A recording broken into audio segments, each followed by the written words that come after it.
Hello, everybody, and welcome to What Fresh Hell, Laughing in the Face of Motherhood. This is Amy.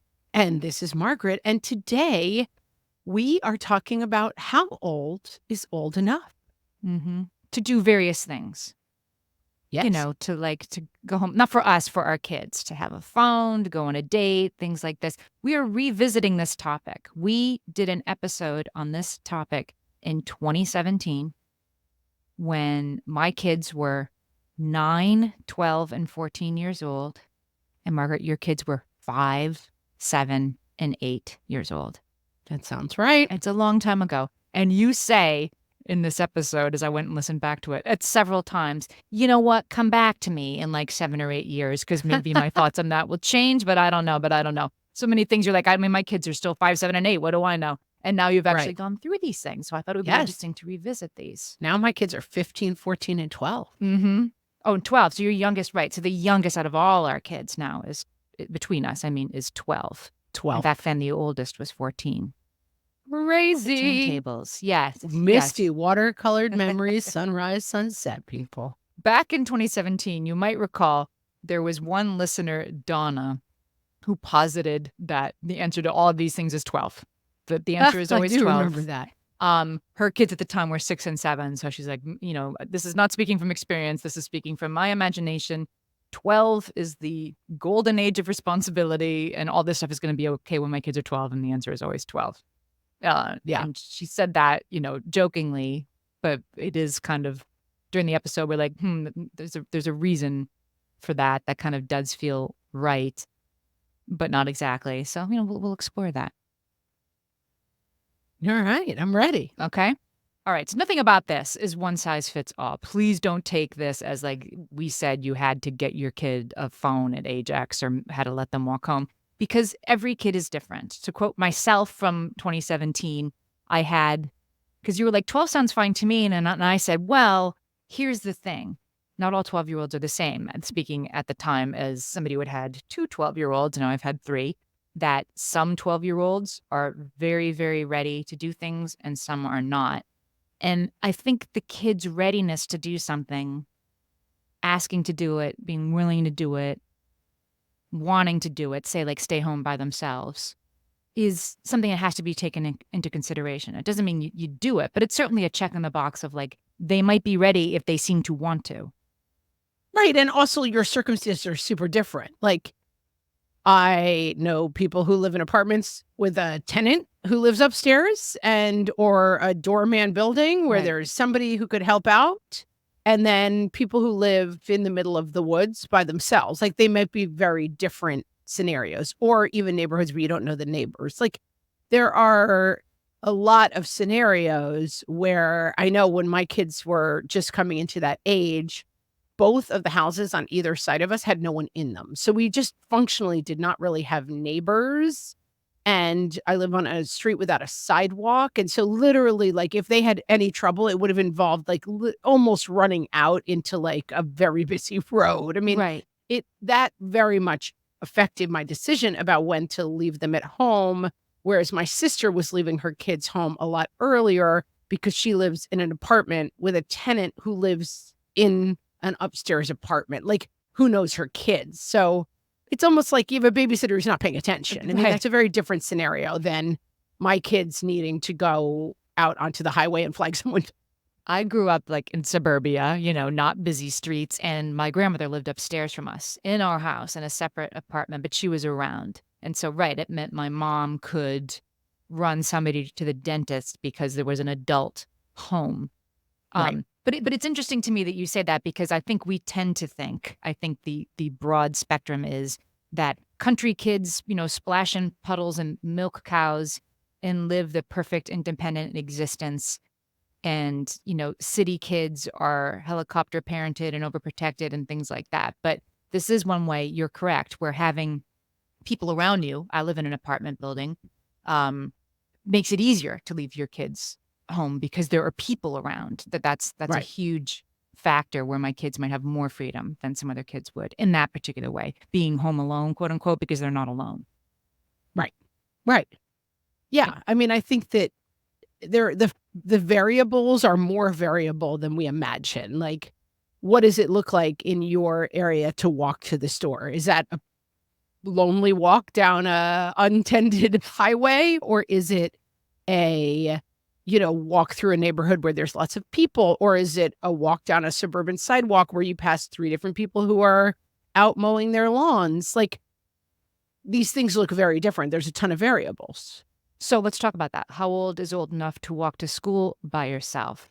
Back then, I said 12, and I think I would still say 12. But again, this is New York City, which again, variables. Like New York City, there's people around. It's fine. Like, right. There's also e-bikes and buses. And I was always worried about a distracted driver hitting hitting my kids. That's what I was worried about. I wasn't worried about them getting mugged. Like going up on the sidewalk. The crazy drivers in New York City. Yeah, Right. yeah. And that my kids would be not looking where they were going across the street. I mean, unfortunately, it happens, right? That was, It was a lot of traffic, and I was worried about that.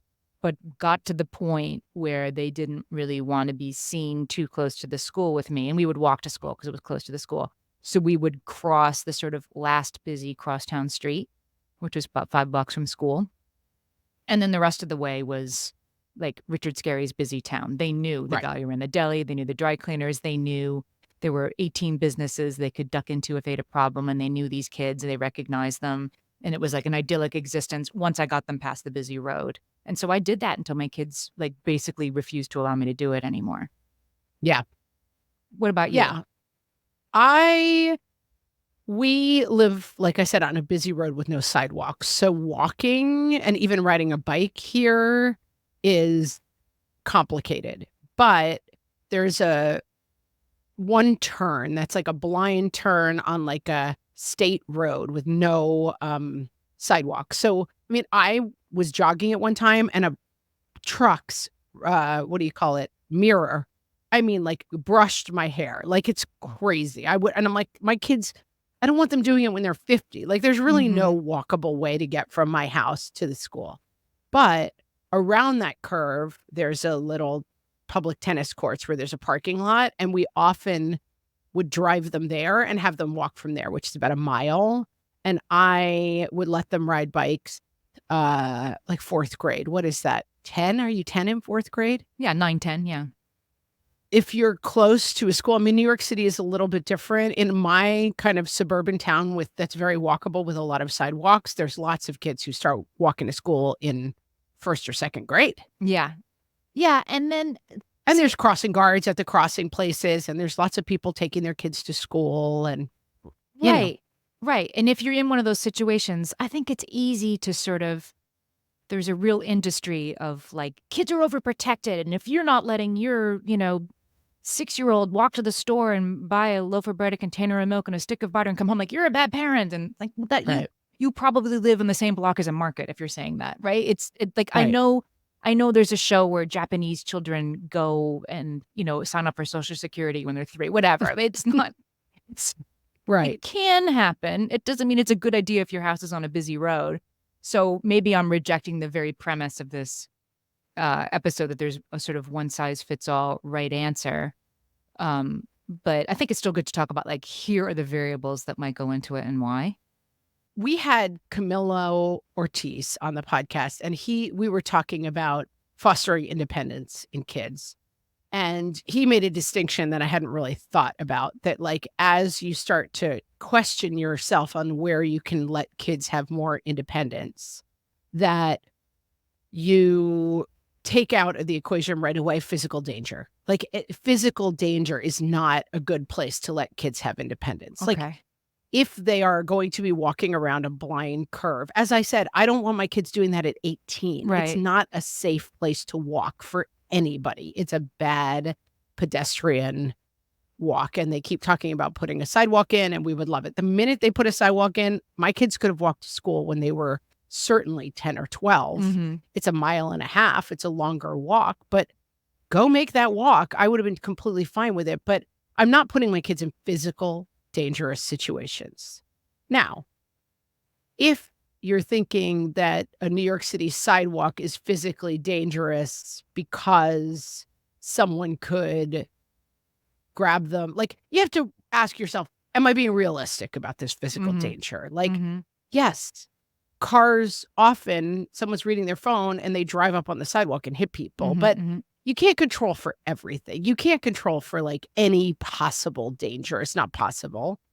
But I think it's healthy to have that conversation with yourself of like, what is the danger of this situation? Well, a blind curve is different from somebody might grab them, right? And one is a actual measurable risk that he's right. Like, if it's not something you should be doing, then it's certainly not something your kid should be doing. The actual risk of, like, there's traffic, that's a really busy street, people are always rushing to work, and there's a lot of trucks there, and my 8-year-old might not be seen. Like, that's I feel like that's actual, and you're not a bad person for indexing for that, but, like, what if somebody bothers them? What if this again, to use New York City as an example, my kids, as they got to be 12, they wanted to walk to school by themselves. Fine. The last couple of times I walked to school with them, I'm like, "See that? See Samad's Samad is a really nice man. If you just go in there and say, like, this person's bothering me, like, this was a safe place. This is a safe place. This is a store. You can go to the Haagen-Dazs, but I don't want you going to this store." And you know what I mean? Like, the ground rules Yeah. and showing them the benchmarks of where they can go, to when if they need it. Right. You're doing our old friend scaffolding, Your right? Which scaffolding. is, I just was at the zoo with my kids who are now grown-ups, and I did the same thing. Now they have phones, so it's kind of different. Like we got separated and I call and it's like, oh, we went ahead to the gorillas. It's like, Mhm. oh, okay, we'll see you there. Mhm. It's I'm not that worried about losing them at the zoo anymore. But I think, yes, in general, like this is where we'll meet and this is what we'll do. And if you get lost, we'll meet at this point. Like you're scaffolding protections around them as opposed to walking in front of them and getting everything out of the way. Well, that leads into, the phone, because the phone these days is that major, like, well, they can always go because they can always text you if they need help, or you can always Right. check where they are if they made it across the busy street, right? But that means the phone, which is a sort of number one thing that people, um, people ask about, think about, wring their hands about, especially when you're in a place where it hasn't happened yet. Um, my, Wait, well, what hasn't happened yet? Where you haven't had your kid doesn't have the smartphone yet, but Oh, it's like, "Uh-oh," and they really want one, and all the second graders have one, right? And what do right. you do? My former kids my kid's former grade school, the principal talking to parents about what age is right for a phone, she was urging delay, delay, and she, said, like, "I'm speaking from experience. I'm speaking for the kids who end up in my office, for the bad choices that they make with unfettered access to the internet. I have yet to see a 5th grader or a 6th grader who can really handle that responsibility. So I would encourage you," she was saying to a bunch of us whose 6th graders already had smartphones, to delay that choice. And I sat there like, "Yep, I agree." And yet they're in it. So all my kids had phones that weren't smartphones, like phones that could text, but they couldn't go on the internet by the time they were like 12. We used to call them StarTAC 3000s. I don't even know if they're available anymore. Like, you couldn't Yeah, I see the little kids with like couldn't stream watches. video. They're Mhm. watches that you like Dick Tracy watches. All right, let's visit phones when we come back after the break. Our phones were halfway through 6th grade. That's when we got kids' phones. And that was our rule until my youngest was in 4th grade. And I just got sick of looking for it, pick up and delaying it. And I got her a phone. Mhm. I went in earlier. And I will say we then had some more rules at home around the phones. It needs to be plugged in. I have everybody's phone password. And we revisit a lot the phone stuff and, conversations around the way you behave on the phone is the way you behave in real life. Like we're not cursing on the phones, we're not doing nonsense on the phones, but the phone is a solution, like Homer Simpson says about beer. The cause of and the solution to all of life's problems. The Yeah. phone is the same way. Yeah. I mean, I just think they're an evil, and they're starting to be clawed back. Have your kids' schools started to put rules around they can't have phones out at school? I think they've always had that. I believe so. So my kids are in high school. Well, I have 2 out of high school and 1 still in high school. And the high school my sons went to, the rule was like, "You don't have it out in class because that's rude." in the hallways, we're not gonna stop them because you have to learn how to, use a phone responsibility, and we're not gonna wade into that. But my daughter's high school, just within the last year, gave a presentation about how the amount of interruptions, of course, the kids are like, shopping on their phones instead of paying attention during history. That's one kind of problem. But the constant notifications and the parents texting to check in, which, I was certainly guilty of. Don't forget you have a dentist after school. You're pinging them in the middle of history class to let them know. The interruptions are constant, and so they have started taking away the kids' phones during the day. Or there's not they're supposed to put them away. They're not supposed to have them out. They're supposed to be in their lockers. If they get caught, they get detention. And they've asked the parents to support this. Like, please stop sending them Texting them all memes, day. at 10:30. Like, just don't do it. And Memes. and I was doing it. Like, we have a family chat, and if I saw something funny, I just would throw it on the family chat thinking like, well, you'll see it the next time you pick up your phone. But of course, my kids, being the ages that they are so attached to their phones that I was like interrupting them during bio lab to like show them a picture of a dog. Like, it's not great. It's not great for our kids learning. So I'm all for taking the phones away during school, but that doesn't always happen.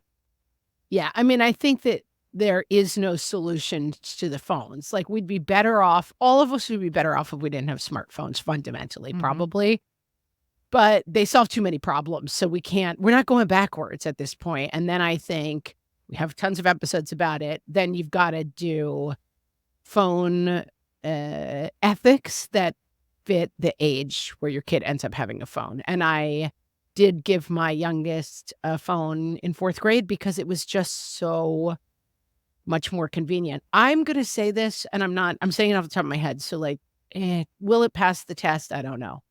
I think that no matter what age your kid gets a phone, the problems catch them. That, like, my 4th grader didn't really care about her phone. She just had it to make phone calls, but she wasn't, like, getting mean Snapchat. She didn't know how to use Snapchat when she was Yeah. in 4th grade. She pretty much treated it like a phone at that point because she wanted to come home and do screens or watch things or whatever. She wasn't that locked in on the phone in 4th grade. She didn't seem that interested in it, and so it made sense for her to have it. But by 7th or 8th grade, the kids are way into, like, the apps and the some stuff on the phones. I don't know that that would have changed. I think the phones kinda catch them where they are. If you give a kid a phone in 8th grade, then it's all problems. I don't know. I don't know that there's a great way to do it. Well, you're circling the point, which is we are conflating in this conversation, as we often do, phones and social media. And I think Right. like social media is a big problem, and its addictive nature and its ability for the kids to bully each other, whatever. The way to reach the kids 24/7 and poke their insecurities. But the phone is the method by which that may or may not be delivered. So the phone is one thing if your kid is home by herself after school for 2 hours till you get home from work. But the social media, it's like delaying that, I really think is worthwhile as somebody whose kids are on the other side of that before I think the pandemic was when it was like, we all have to let our kids have phones all the time because otherwise they don't have peers.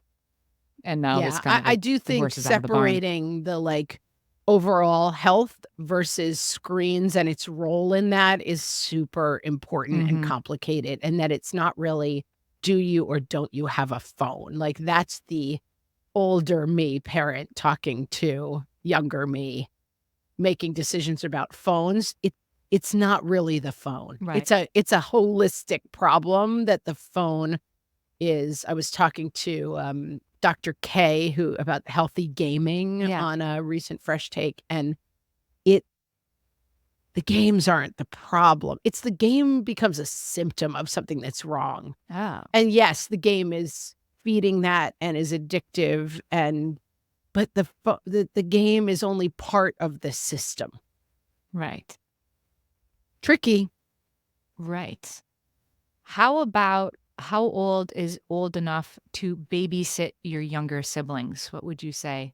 I Yeah. mean, hashtag never. I don't know. I mean, what I found is that The problem is the fighting. I mean, the Right. problem is not the age. It's the problem of putting one child in an authority position over another child is Absolutely. hugely problematic. And Absolutely. again, at 25, I'm gonna say in my 50s, and when my sister tells me what to do, I'm like, "Oh, come at me, will you?" I mean, it's not a good dynamic. Like, one child being in an authority role over somebody else, Right. I still don't want my brother to tell me what to do. Right, You right. know, it doesn't it's a bad dynamic. The danger is the bloody nose, right? Not the bad guy coming to the door, but the scratching fight that's Spoiler gonna alert, occur. the older kid is the bad guy when you put Right. him in charge. We got to the point with, I mean, my 2, boys used to just, like, they were cats. They just fought. But it got to the point where we felt we couldn't leave them really alone without a babysitter because they could actually get into a physical altercation. But it got to the point where the older one was, like, 8th grade, like, "Dude, like, we can get a babysitter who's, like, 18 months older than you are to come and keep Right. order, or you can behave yourself and not lord over them. We have 2 TVs. You pick something and they pick something else. No fighting, and you don't have to have a babysitter anymore." At some point, that becomes the carrot, but until then, maybe it's having boys, I'm gonna be completely gendered, but I think if I had a daughter who was oldest, there probably wouldn't be as much, like, kicking and screaming happening when we left the house. But Oh, maybe I not, used maybe to I'm wrong. always joke, even when the kids were, like, 7, it's like a barbecue. As long as there was a older girl anywhere in the yard, I could relax and enjoy myself Mhm. because that kid was usually being Mhm. like, excuse me, Mrs. Abels, but that Yes. your child is trying to eat a frog." And I'd be like, Right, right, "Okay, I'll get involved now," right. whatever they were doing. Um, so yeah, we have the same gender breakdown, 2 older boys and then a Yeah. younger daughter, and yeah, I know again, our situation, we probably had babysitters later than most because of the way we were situated with no kind of immediate help around, and yeah, it does become a problem when you have, like, a 16-year-old girl babysitting the 13-year-old boy. It's not a good vibe. Right. And so, yep, we just got to a point eventually where we would go out longer and longer, and I still don't leave my kids alone overnight, and my oldest is 15, and I don't think I would. I would have somebody kind of managing, but again, yeah, I don't I wouldn't do that. It depends, it depends. How Yeah, a lot old of variables. Sure. How old is old enough to date? As in, like, go somewhere, go for bubble tea or to the movies or something? Well, this we're bumping up against now. My oldest is 15, and my kids are getting more interested in this topic, Mhm. and it's funny, I was not a dater in high school, and none of my siblings had serious relationships in high school, and so I kind of had a weird mental default of, "Oh, you date when you're in college," and apparently that's not the case anymore. Um, I don't know. I don't know. I haven't hit it yet. It's definitely gurgling around me in the groundwater. I know that there are 15 and 16-year-olds in serious relationships around me, but I haven't had to confront it yet, and I'm not looking forward to it. You said funny, in 2017, I asked you the same question, and you said, "I have no idea. My 8-year-old thinks kissing is gross. Talk to me in 8 years." So, we're there, we're almost there. 7 years later, you're still Yeah, like, "Mm." yeah. Um, yeah, I think that it's kind of another version of what that principal said about the phones. I mean, I have had 14-year-olds who thought they were in serious relationships, that end in, like, blow ups on social media with 45 of their peers involved, and then they wish they didn't do it. And um, I think I think later is probably better, and I think it's not bad, but it's not. Again, it's like it's not dating. It's like we're doing something that our peers to really seem to think we should do, and everybody's watching, and there's a major audience. Like Jason and Michelle like each other, and they're going to go out for bubble tea. Like that is like big news when you're in ninth grade. and it feels For sure. important. Even younger. Like, I've definitely Sure. had that in 5th and 6th grade. It's like, is this Yeah. dating? What's going on? I asked someone out, and it's a lot of drama, and I think it's play and fun, but I also think, and parents, as we move into the next phase of discussion, if you wanna grab headphones or not have, conversations about what dating looks like in front of your kids, Mhm. this is your heads up. Mhm. But you're talking about a huge difference. Like, what does the word dating mean? Like, sexual activity and dating are not the same thing. That's Passing true. notes or being like, Jimmy's my girlfriend, Jimmy's my boyfriend, or this one's my girlfriend or boyfriend. Really different conversations. I think kids are having really different conversations than we had about sexuality, gender, dating.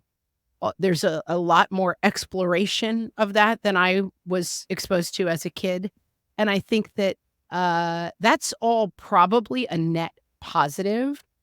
But I think that sex is a very different conversation than dating. And Sure. what age that is appropriate, I think, you have to be really clear on what your family values are around that. And I think that you have to have early and often conversations about the joys and consequences of sexual activity Right. and what those look like for your individual child.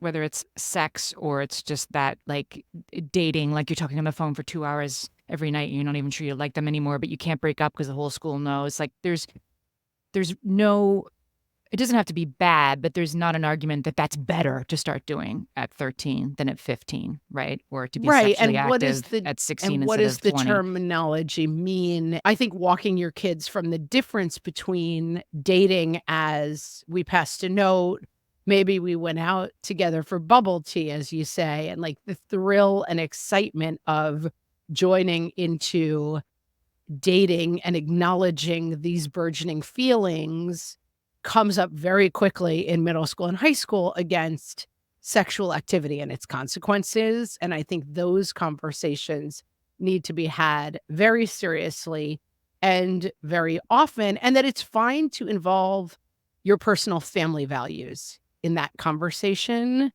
in very explicit ways, because I think sometimes we think like, well, our values are clear to our kids, and maybe they aren't. And maybe our feelings about sexual activity for teenagers, those are uncomfortable conversations, but you can't skip them. Mhm. Right, and by the time you feel like this is probably way too early to be talking about this, by the time you feel that, it's not. It's like it's in the zone to slash too late for you to be talking about that thing that Absolutely. you And think is it's too soon. hallways or pathways, not doors. Like, where bubble tea, I passed you a note, we're getting married in 2nd grade, bleeds into we are involved in sexual activity as middle schoolers or high schoolers. You think there are going to be clear road markers for those things. And I'm not talking about my children and my personal experience. I'm talking about the general writ large experience of people I know.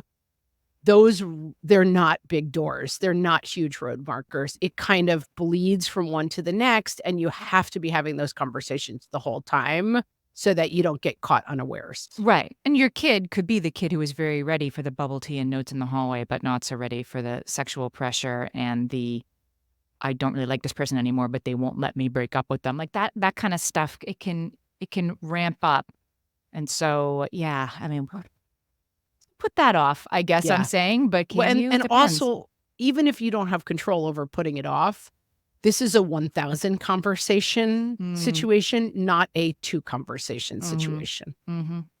We'll be Well right said. back. All right, Amy, what else you got for me? How old? How old are your kids on I have to think of how to word this question. How old are your kids at the age when it becomes actually inappropriate for them to, see you naked, mom? So I'm a never nude, so 0. Basically, once breastfeeding is over, we're done with that. That's exactly what you I said in 2017, like, Yeah, 0. You let your kids see you naked? yeah, I'm a never nude. I don't let anyone see me naked, including myself, so I'm very uptight around nudity. I sleep in clothing. I'm a never nude. Like, I am it has nothing to do with like moralizing. I am just very uncomfortable with my own or other people's nudity. And I believe I may have talked about it in the 2017 episode that going on like spa weekends for bachelorette weekends back in the day, we had a joke that at the spa, there was team nudie and team sooty, meaning like people who wore swimsuits at the spa and people who were nude. And my sister, who's like my twin, we're born a year apart, is a team nudie. She's very comfortable with nudity. And I am a team sooty. I don't like nudity.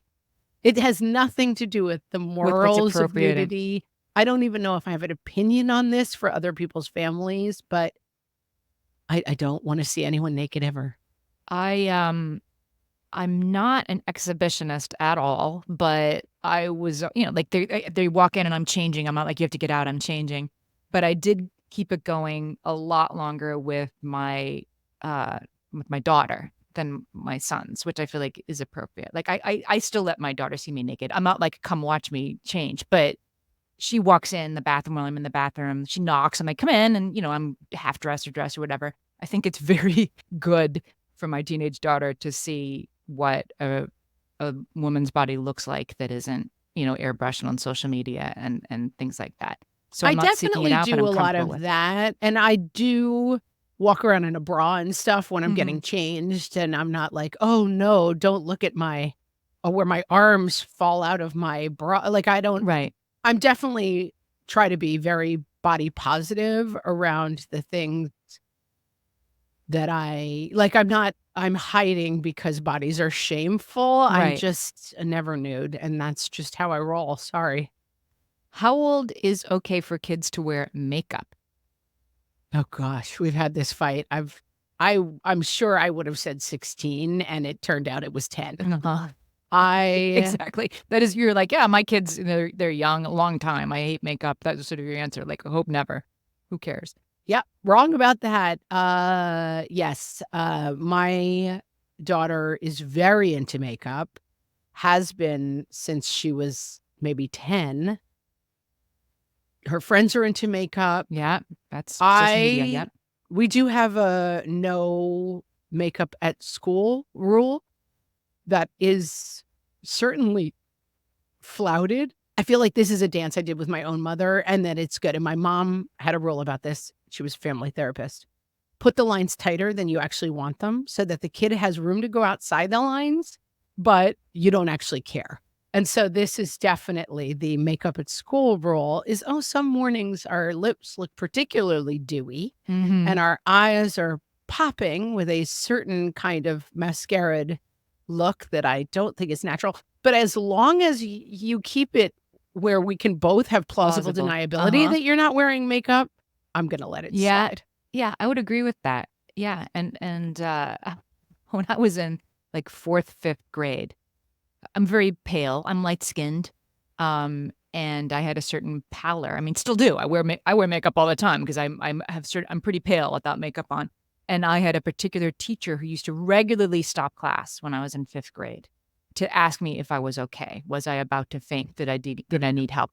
And I'd be like, "No, I'm fine." And then it would happen again, like, a week later. It kept happening. You can You imagine were how being treated like mortifying. a 15th century, like, wasting Right. child. And I'm just, like, sitting there in history class, and all of a sudden, she'd say, like, "Are you okay?" It was m mortifying.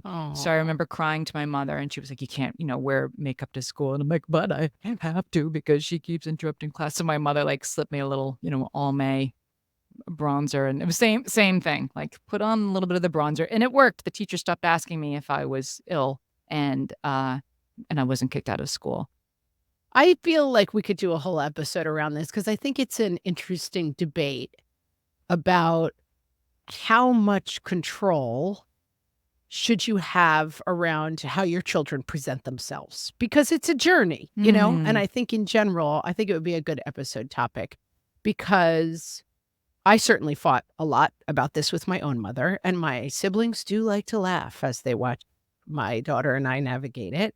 But it's an interesting question, and I think there's issues around um, how you present yourself in terms of how you present yourself does matter in the world, you know? And Sure. I think that um kids, and now I'm not speaking about my own children, but kids who present very kind of, if their presentation is very like, I'm an outsider and I don't fit into school, and the way I do my makeup and the way I present myself is very kind of counterculturally, I think it does hurt a child in terms of how they're perceived by, I think it's a what do you call it? It's a circular, like it pulls everything in a certain direction that like teachers tend to see kids like that as like problem kids and like, do you want to make your life more difficult? But maybe you do. And I do think that kids should be able to express themselves more in their own way as they get older. And then I also think for girls, I struggle with this presentation is sexual in ways that you may not fully Oh, understand. that's a really good point. And I worry about you, so let's say walking into town down our busy street. I mean, I walked home from Catholic school every single day in a hand-me-down skirt that was 6 inches too short because I was tall and the people we got them from were short. And I laughingly looked back and I was like, "Mom, you basically let me walk down the street in like a suggestive Catholic schoolgirl's uniform on like a skirted, trucker's yeah, highway." a skirted And bathing let suit is me tell longer. you, Yep. many people had things to say about it to me along the highway.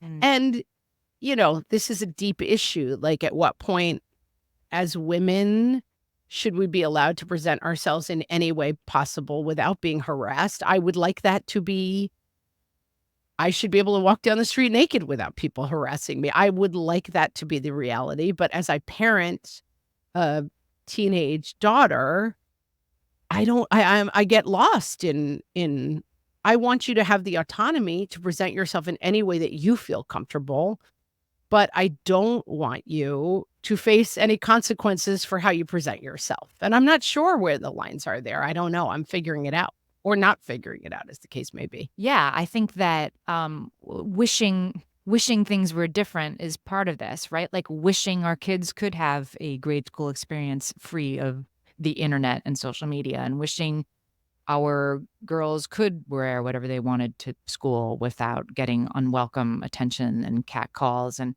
wishing the world were different for our kids, and yet they're navigating an imperfect world. And so I think the kids' readiness again has to be part of this. If you have a 10-year-old that really, really, really wants to, you know, paint on purple eyeliner, then you find the spaces and places to let that kid do it. Yeah, and that's basically where we come out, is that spaces and places is our answer to makeup, is that, you know, if your friends wanna come over and do makeovers and get all made up, it's totally fine.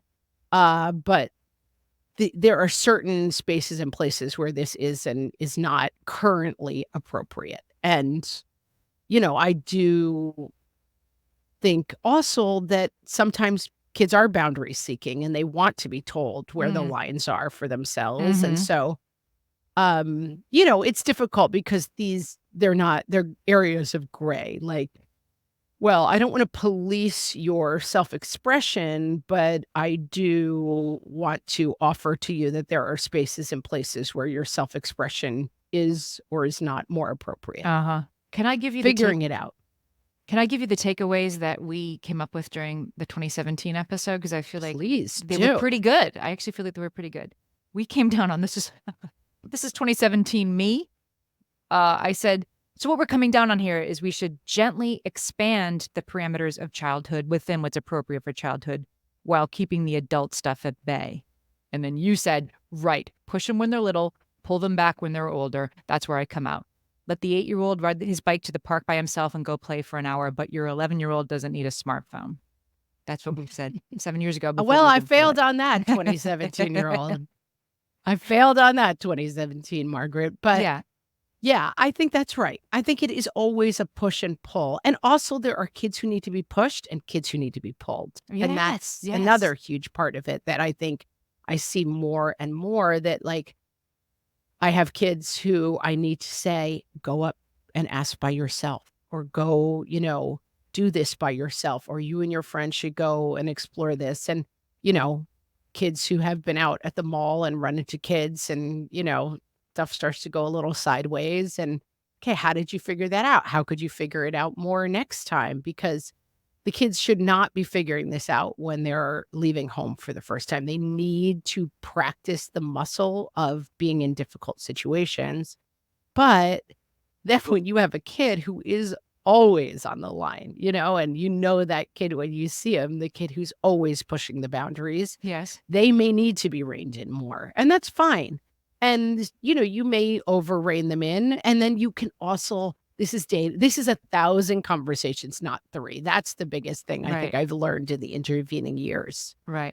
that this is a conversation about, "All right, go try it. Nope, you fouled that one up. We're back in line. Okay, we'll try again in another month." And, or let's push. Okay, you weren't ready for it. We'll push again in another month. So now we've come to this place in our own lives where I would say 5 out of the 6 kids that we have between us are sort of through these choices, right? For better or worse, they Yep. have the phone, they have data, they've done all these things, and it was at a range of ages, and we maybe had less control than we thought we did. But I do think that thinking about this and battling with them, it isn't like, whatever. I don't think you should be hands off about it and just give them a phone the first time they ask. I do think you need to battle with these hard things, even though they're not easy solutions with one size fits all answers. Never. Its developmental milestones basically continue through the teenage Mm, years. So, we're coming up on driving now, and I definitely have kids who may be ready to drive at 16 and kids who will not be ready to drive at 16. And just because 16 is when you're supposed to start driving doesn't mean you need to. yes.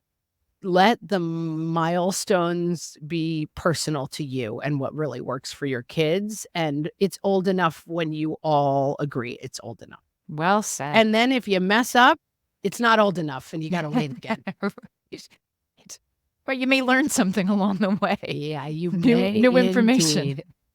And new information. Variables may vary. Here's some new information for you. We have a YouTube channel where we put shorts and sometimes whole episodes of us on video talking about the things we talk about on this show.